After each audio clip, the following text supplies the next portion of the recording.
Selamat pagi dan selamat sejahtera kepada Dr. Nurul. Hari ini kami ingin membentangkan tentang aplikasi kayu dalam kehidupan seharian. Sebelum kami ingin membentang, saya ingin memperkenalkan ahli-ahli kumpulan saya, yaitu Christopher Chain. Hai, selamat pagi Dr. Nurul. Dan ini ialah Ezlin Shervina.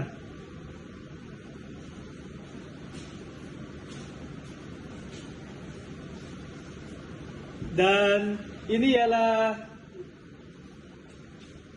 Nesa Kalvina. Dan seterusnya Nazira Yong. Dan akhir sekali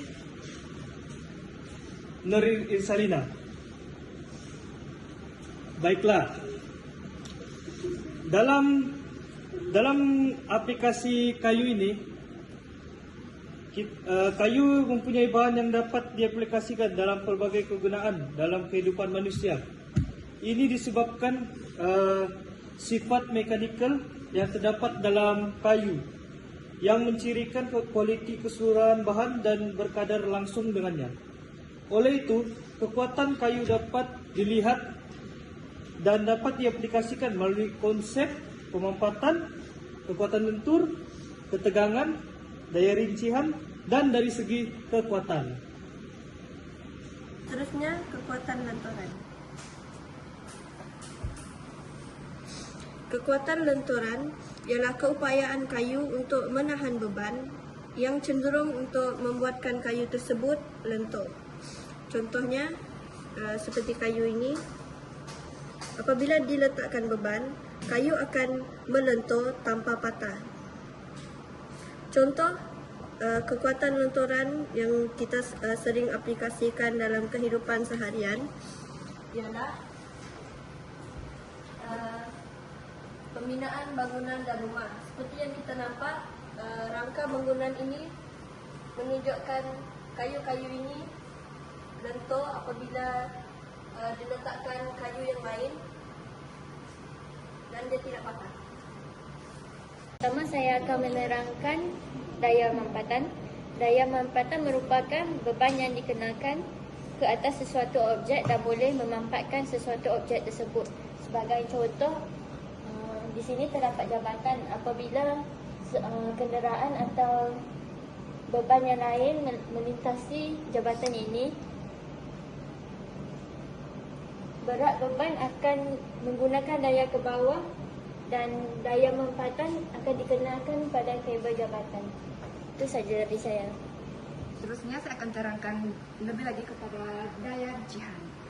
Semua orang mungkin kurang faham apa bermaksud dengan daya ricihan. Daya ricihan ialah daya yang bertindak dalam arah selari dengan permukaan atau keratan rentas sesuatu bahan.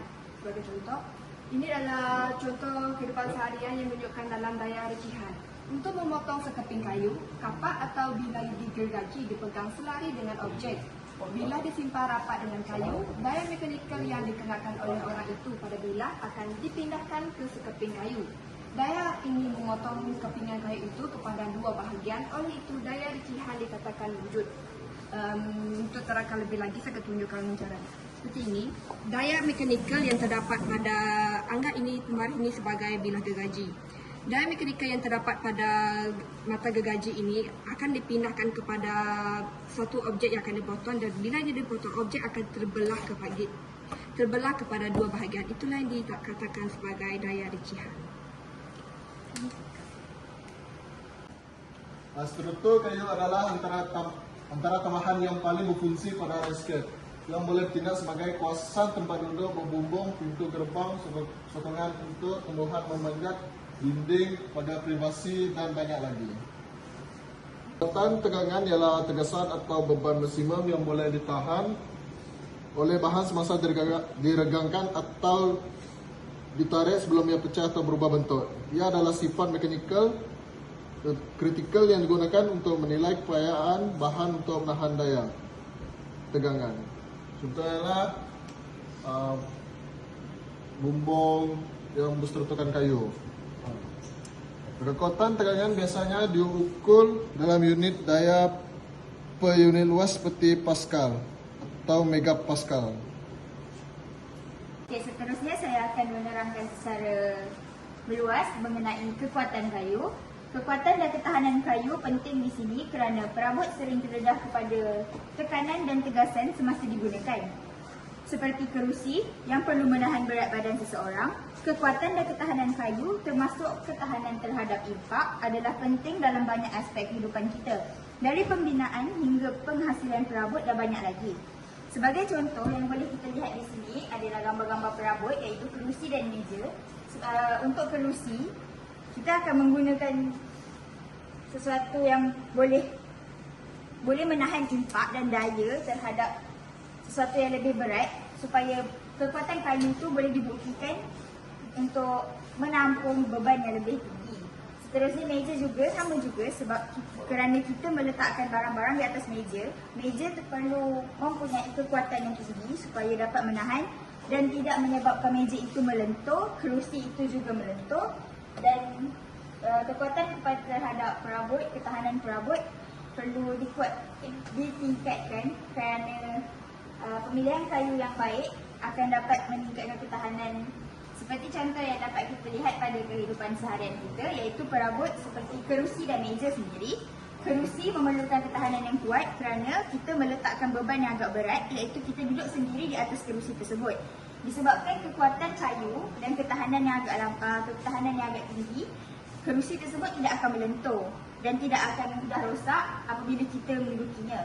Seterusnya untuk meja, seperti yang kita dapat lihat, meja bukan sahaja digunakan sebagai satu platform untuk kita meletakkan barang. Selebihnya barang-barang berat juga kita letak di atas meja. Meja yang mempunyai ketahanan yang tinggi dapat menahan lebih banyak beban dan menunjukkan bahawa ketahanan sesebuah kayu itu sangat tinggi dan bergantung kepada kualiti dan kemampatannya tersendiri. Itu sahaja.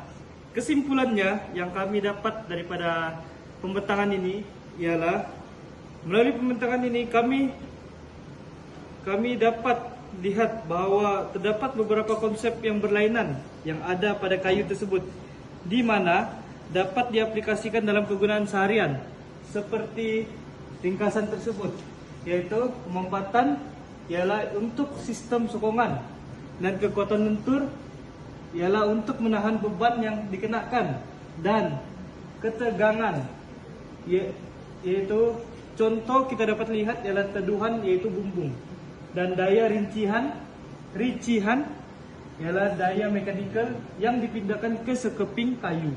Dan akhir sekali kekuatan kita dapat lihat sebagai contoh pembinaan perabot yang tahan. Okey, sekian daripada grup kami iaitu grup 4.